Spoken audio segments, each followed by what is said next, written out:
रामकृष्ण हरी सर्व माऊलीना, लासूरनकराच्या सर्व मंडळींना रामकृष्ण हरी.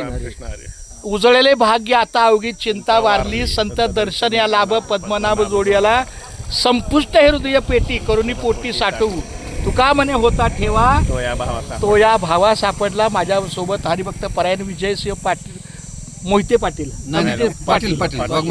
तर विजू पाटील हे नाव माझे वडील वैकुंठवासी हरिभक्त परायण पांडुरंग कारंडे महाराज यांच्या तोंडून जोपर्यंत त्यांची बोलण्याची अवस्था चांगली होती 2009 पर्यंत आपण म्हणू शकतो, 2009 पर्यंत त्यांच्या मुखातून विजू पाटील म्हणजे नारायण पाटील, विजू पाटील, नारायण पाटील, तर मला वारंवार असं वाटलं होतं एकदा भेटावं, परंतु म्हणतात ना तुका म्हणे होता ठेवा आजच्या दिवसाचा तो. मग माझी दिंडीची प्रवेश 2006ला झाला आणि खऱ्या अर्थानं मग वडिलांचं पण वय झालं 2010ला. ते जास्त आजारी पडले, त्यांना आकडीचा प्रॉब्लेम झाला. नंतर 2-3 वर्ष ते खूप आजारात गेले आणि शेवटी 2013ला 15 फेब्रुवारी 2013ला त्यांचं देहावसन झालं. त्या अवस्थेमध्ये सुद्धा माझी दिंडीची चांगली सहकार्य, आणि हे सगळं मी जरी शब्दशः मी म्हणत नाही, हा खेळ नाही एकल्याचा, म्हणून मेळ जमविला. लासूरनकरांची ही सगळी मंडळी पुढे आहे म्हणून त्या दिंडीला शोभा आहे. जर ही 20, 22, 25 माणसं जर काढली तर मुंबईतली 4 माणसं पण टाळकी मोजायला नसतात, हे सत्य आहे. मल्हार दादा बरोबर आहे की नाही?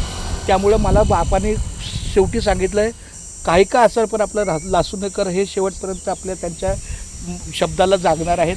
मला ठीक आहे, पण का कुणाष्टक माहीत नाही, मला येणं नाही झालं. मग गेल्या वर्षीसुद्धा माझं 2 वेळा येणं झालं. मी 2 वेळा आलो. एकदा आपल्या दिंडीच्या जाहिरातीच्या निमित्तानं आलो, नंतर प्रस्थानाच्या दिंडीला आलो. पण आज आलो ना, तर आज मी ठरवूनच आलेलो. म्हणलं आज बोललं तात्यांच्या मुखातला विजू पाटील कोण आहे, कारण ते खूप ऐकायचे. मग नेमका विजू पाटील 2006 नंतर मला विशेष असं काही दिसलेच नाही आहे. तर हेच ते आमचे वडिलांचे परमशिष्य असलेले विजू पाटीलांना खूप छान, मला वाटतं त्या भगवंताची कृपा होती की तुमच्या हातून काय त्यांचं कार्य असेल, आगाशिवा डोंगर म्हणा किंवा कारण महात्म्या लिखाण काही असेल, त्यांचं एक असतं, वडिलांचा एक स्वभाव आहे. 5 वर्ष होतं. हां 5 वर्ष होतं महाराज बरोबर. क्या बात आहे विठ्ठला केश. हा मग आता विचार करा, आम्ही जन्मदाती त्यांची पुत्र असून सुद्धा त्यांना सलग असा 5 वर्ष सहवास नाही लाभला. मी पांडुरंगाची शपथ घेऊन सांगतो, त्यांचा सहवास माझा 2009 पासून जो लागला तो शेवटच्या श्वासापर्यंत. कारण जोपर्यंत त्यांचं हातपाय चालू होतं ते म्हणले चंद्रकांत तू कामाला आहे, नोकरीला आहे, तू तुझं घर चालवू शकतो. शांताराम इंजिनियर आहे, तो त्याचं घर चालवू शकतो. दत्तात्रय तो मुख्याध्यापक आहे, त्याची नोकरी आहे, तो त्याचं घर चालवू शकतो. पण माझ्या कांतासाठी मला थांबलं पाहिजे म्हणून त्यांनी धारावी काळा किल्ला ही जागा शेवटपर्यंत सोडली नाही. पण दुर्दैवानं तिथं आजारी पडल्यावर मग आम्ही विचार केला, बोललो तात्या आता तुम्ही ऐका आमचं, आम्ही तुमचं आता ऐकणार नाही, आमच्या पद्धतीने आम्ही त्यांना मग व्यवस्थित विरारला नेलं. मी बोललो ठीक आहे, मी पुढंहून संपतो, मी असं म्हणणार नाही. पण त्यांनी शेवटी माझी आई बोलली चंद्रकांत तुझ्यासोबतच ते राहतील तात्या. म्हटलं मला काही दोघं नाही आहे.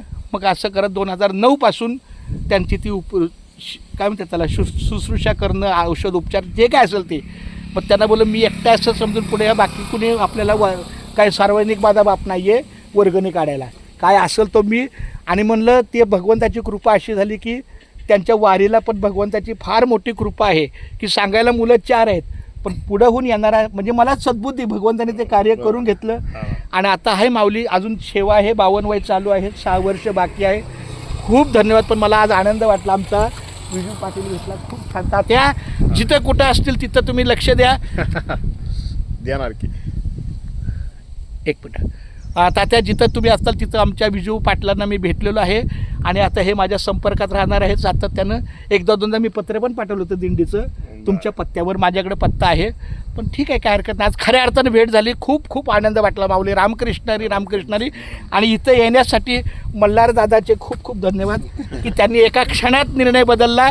जेवायची माणसं थांबली पण बोले ठीक हरकत नाही आहे. आणि ह्यांचं म्हणणं होतं की एका गाडीवरून मी येतो परत, पण सगळे बोलले नाही आपण सगळेजण त्या ठिकाणी जाऊया, जा ये करण्याच्या आपण सगळे जाऊ, एकत्र भेटू. खूप छान. आतासुद्धा आमच्यासोबत तुम्ही येऊ शकता, गाडीवर जागा आहे, काय अडचण नाही. बाकी कसं आहे, कसं वाटलं आता 2 शब्द आमच्या विजू पाटलांचे बोला, जे असेल ते अंतःकरणातल्या भावना व्यक्त करा. आता काय महत्त्वाची गोष्ट अशी की आता जे महाराज होते, जे आम्हाला मार्ग दावला क्या बात आहे विठ्ठला केशवा माधवा. त्यांनी आमचा मार्ग सुपर केला. आज आम्ही ह्या मार्गात कधी जाणार माणसं नव्हतो, पण महाराजांच्या विचाराने आणि काय जाणो की महाराजांच्या आमचे दत्त काळजला तिथं आमची गाठ पडली आणि त्यावेळेस मी आजारी पडलो होतो, तापाने फणफण करत होतो. त्यावेळेस महाराजांनी मग तिथं महाराज माझ्यापाशी येऊन बसले होते. बसले असताना मग माझ्या म्हणजे महाराजांनी माझं पाय दाबा सुरुवात केली. हे विठ्ठला माझी ओळख नव्हती, काय नव्हते, तरी महाराज मला काल तापलेले म्हणले आपल्या मला लेकरासारखं. हा, मला उठवलं. म्हणले काय बाळा तुला काय होतंय? म्हणलं काय नाही. म्हणले बाय थोडं कणकणी आली. म्हणले पायाला थोडं लागलं होतं, त्याची कणकणी आली, ताप आला. म्हणजे दत्त मंदिराच्या काठाड्या मी झोपलो होतो. तिथं नेमकं महाराज ते मला म्हणले चला दवाखान्यात जाऊ. क्या बात मला आहे. दवाखान्यात महाराजांनी नेलं, इंजेक्शन हे केलं, गोळ्या औषध दिली आणि म्हणले चला आता आमच्याबरोबर, तुमची दिंडी सोडा, आमच्याबरोबर चला. हे विठ्ठला मग महाराजांसंग मी दिंडीत गेलो. तुम्ही कुठल्या दिंडी जात होता? आमची इथली दिंडी ओके, ओके. गावाला. हा, ते मला कल्पना आहे. मला कल्पना आहे आपला. हा हा तेच रथाच्या मागे आमची तेच नंबर दिंडी होती. 33 नंबर. हा रथाच्या मागे मला नंबर माहिती आहे तो म्हणजे हा. गावाला त्या गावाला असं आहे दिंडी का? आहे. हा हा 33 नंबर. हा 133 नाही नुसती 33. 33 नंबर. बरं ठीक आहे चला. मग तिथून म्हणले 2-3 दिवस मला महाराजांनी संघ सोबत ठेवलं. मग रावटे गेले की बाबा सगळं संघ जेवायला, गोळ्या औषध संपूर्ण ते सगळं क्या बात द्यायचे, आहे. सगळं ती करायचे महाराज.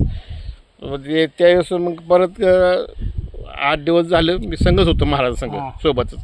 आळंद म्हणजे लोणंद परत मी संघ होतो महाराज संघ. म्हणजे लोणंदपासून खाली काळला ती दत्त मंदिर तिथं आमचे परत त्यांचा त्यावेळेस सामना झाला होता आमचा. तिथं मी माळशिरस पण संघ होतो. परत महाराज म्हणले आता मी आता तिथं माझा सगळा बिछाना आहे तिथं. बरं मग माझा ते सगळे बिछाना मी घेऊन तुमच्या संग येतो महाराष्ट्राला, तिथं तुम्ही कुठे आहे सांगा.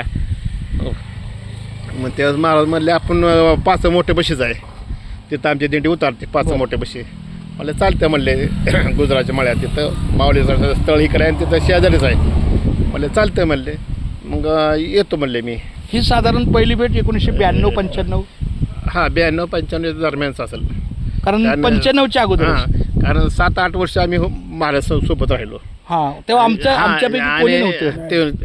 आणि ज्यावेळेस महाराज दिंडीतले तुमचं ते आमदार कोण होते तुमच्या समाजाचे, बरं त्यावेळेस त्यांनी दिंडी फोडली आणि सगळी माणसं त्या दिंडीतली 5-6 माणसं राहिली. ज्या वर्षी दिंडी एक कांबळे, हा चंद्रकांत एक कांबळे. कांबळे आणि ते पाटील एक होते, हा. म्हातार वयस्कर होते, लेवस्कर म्हातारे होते बरं. मला.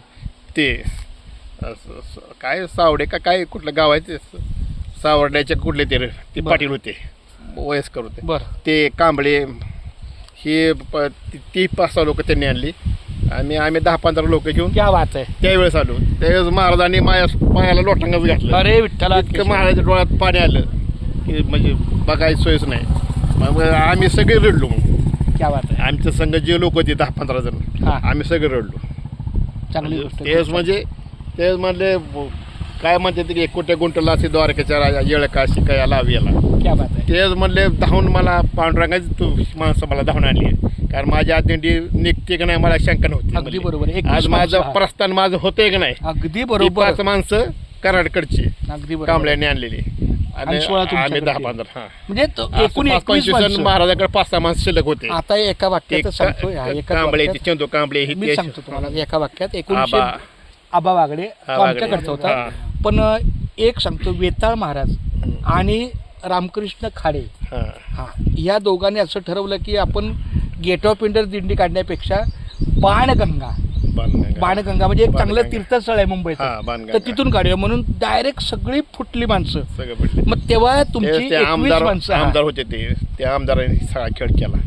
कांबळे म्हणून का कोणता आमदार होता कोणी असेल आता ते हां, रामकृष्ण आहे. त्यांनी ती पण मग मला एवढं माहिती की मला त्यांनी सांगितलं की चंद्रकांत आपली माणसं यात्रा महाराज सोडले नाहीत. चंद्रकांत पाटील होते, बाकी सगळे होते. नाही सांगतो ना मी, तर ते बोलले की 21 माणसं 5-6 नाचवण्याची माणसं. आली आणि तिथून पुन्हा आपली दिंडी सुरू झाली. ते आजपर्यंत प्रस्थान परत- म्हणजे प्रस्थान कधी थांबलंच नाही. परत महाराजांना आम्ही पण त्याला सोडलं. काळजी होती की बापरे आता एवढा मोठा म्हणजे फाडा पडल्यावर मोठा फटका माणसं पण ही 21 माणसं जी आली ना तिथून आपली सेवा चालूच आहे. मग मला आणि विशेष म्हणजे महाराजांनी आमच्या कुठल्याच लोकांचं हां तेव्हापासून लोकांचं आमचं कुठला 1 रुपया महाराज नाही ते अहो म्हणजे तुम्ही आमचा घेतलाच नाही. या प्रकारे म्हणजे महाराजांनी म्हणले मी सगळं बघतो म्हणले. नाही 100% मला महाराज म्हणले तसं असतं का म्हणले काय तर घ्या नाही ठीक आहे. तुमच्या इच्छेने काय करायचं द्या. मग आम्ही महाराजाकडे देतो. मग महाराज आमचं मग नाव करायचे बाबा हे लासणी करायचं बाबा नाही, ठीक आहे. लासून खायचं 1 टायमाची पंगत असे महाराजांचे वैयक्तिक माझ्यासाठी नव्हते. लासूने करायचे म्हणून आम्ही करतो. पण तुमचं खूप नाव आहे. मला वाटतं आता पण पहिलीच वेळ भेटतो. तुम्हाला आठवतं का मध्ये आपण भेटलो नाही मला दिंडीत वारीत करतो भेटलं ते मला इंडियालाच फक्त भेट झाली त्याच्यावर असेल. पण असं माझी आत्ताची आपली भेट आहे ते ना होते महाराज ते महाराज संघ होते. आता ती काय तेव्हा